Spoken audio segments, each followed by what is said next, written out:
So, ito po yung pogi kong chef for today. Nagpipirito ng tinidor.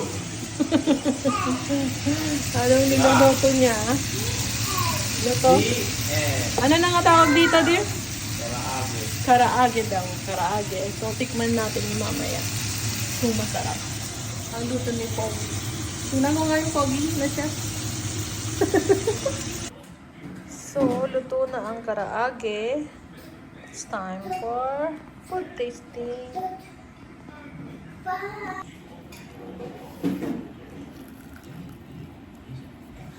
Oh, init. Sarap siya guys, juicy.